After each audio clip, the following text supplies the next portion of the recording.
Blackhawks lose 4-3 to the Vegas Golden Knights in what was a snooze fest of a game that went to a shootout. I mean, really the only highlights from this one was Bedard's goal and a few saves from Spencer Knight and whoever that other goalie was. Um, yeah, the Hawks started this game kind of the same way they started the last game, allowing a goal in the first minute. This one was just such an unfortunate bounce. It was a 2-on-1 pass to the front of the net, goes off Kaiser's skate and goes in. I don't really blame anybody in particular on that one. Um, nothing really. I mean, to say on that, it's just a bad bounce. But what I really liked was the response. About a minute later, Nazar to Bertuzzi to Moore, and he makes no mistake. And that shot, it was a good shot. Don't get me wrong, but that's definitely one I think Carter Hart would want back. But it evened the game up within the first minute and a half, and then we had no more goals through the entire first period. Overall, I thought the team played well in the first period. I mean, I didn't really have any complaints. The power play went over 2. I noticed Vegas, a lot of the time what they were trying to do was they would take the puck from the outside and they would try to fire it through the crease for it to hit something and go in the net, like what happened on the first goal. I noticed Vegas was doing a lot of that in the first period, and I thought the Hawks D did a really good job of tying up sticks and not letting anybody get a piece of that puck and kind of just letting it fly through the crease every time. I thought they came out with a lot of jump. Like I thought that second line, the Nazar Moore Bertuzzi line, looked really good.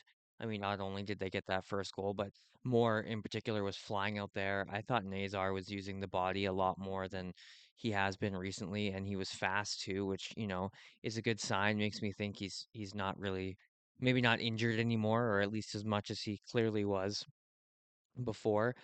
Um, the only downside to that first period is I thought the Hawks were turning the puck over in their own end a lot, and I thought that carried out throughout the game. There was a lot of turnovers in their own end, and luckily it didn't cost them, a ton. But that's something they definitely are gonna want to look to clean up because it was very noticeable for sure. And Bedard had a good chance in the first period. He had that end-to-end rush to draw the penalty. I thought that was really great. I mean, Bedard hasn't had a bad game this season. If you're trying to find a bad game from Bedard, you have to go all the way back to last season, which says a lot because we're what, 24? No. How many games are we into this season? 24 games into the season now? Um, Something like that. So that says a lot. He's really elevated his game this season. The second period, I mean, they started off bad in the second period, and I thought, okay, here we go again. We're gonna have another just dud of a second period. And then they sort of cleaned it up a little bit near the end in the back half of the second. I thought Kaiser looked really good. Again, I don't blame him for that first goal. But I think he, you know, took it on himself to try to make up for the fact that the first goal went off of him and in, and he made some really good plays tonight. And I thought he looked really good, particularly in the second period. Um, and both goals, that Vegas scored up until this point were off defensemen and in. I mean, you have the goal from the point, the Ben Hutton goal. That just goes right off of Grizzlick and in. I don't know if I don't think Stone got a stick on it. It just goes right off of Grizzlick and in, and it's another one like I don't blame Knight on, and I also don't really blame Grizzlick on. There were two really unlucky goals, and unfortunately we had a tie game. And I mean, the Hawks got some luck of their own on that Bertuzzi goal. I mean, I don't know what Carter Hart was doing, and it was, one of the easier goals Bertuzzi's going to score this year. Who Bertuzzi is up to a point per game this year, which is pretty awesome. He had a couple points tonight. He had an assist on the first goal. Um, yeah, not too much to report for the second period. The third period, something that was very noticeable was I thought the first line, the Bedard Green Burakovsky line, was getting they were quite quiet. And they were particularly getting hemmed in their zone a lot. I noticed. Well, that changed pretty quick. Green found Burakovsky on the half wall, who found Bedard. breaking out, and I'm sure you all already seen it on the highlight reel, but that goal was something by Bedard. Um, he's taking the guy on one. He kind of cuts across and then shoots against the grain and goes upstairs on Hart. Just a insane shot. His 17th of the year. I mean, this guy's gonna win um Richard trophies in his career. Maybe even this year. Although I don't know, McKinnon's kind of on a tear. I think he got his 22nd goal tonight. It's unbelievable. But yeah, that goal was great. Nazar also got a breakaway in the third period, which I can't remember the last time Frank Nazar got a breakaway, and he was the guy that got a breakaway. He felt like he had two a game last year, and even to start this year, he was getting it felt like two a game, and he hasn't had a breakaway in what feels like forever, and he finally had one tonight. He didn't score on it, but he drew a penalty, which didn't matter because the Hawks power play went 0 for 5 tonight. And I said it partway through the game when the Hawks were up 3-2. I said if Vegas wins this game, the power play going 0 for 5 is going to be the storyline. And I think that is the storyline, or one of them at least. But the power play cannot go 0 for 5, especially with who you have on the power play. And the fact that you're playing a goalie that hasn't played in the NHL in 2 years, who, to his credit, Carter Hart did look pretty good tonight.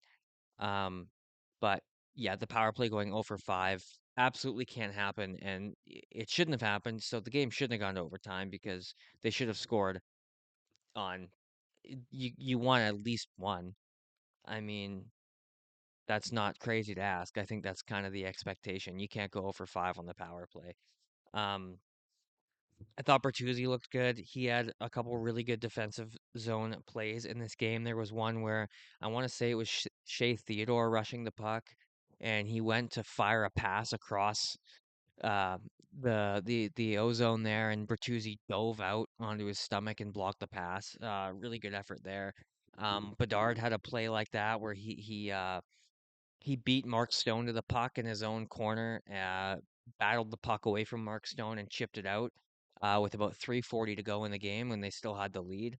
Um, the ESPN commentators and the ESPN broadcast is just terrible. I mean, the commentators in this one weren't awful, but the camera work for ESPN is just god awful. Whoever's running the cameras never watched a hockey game.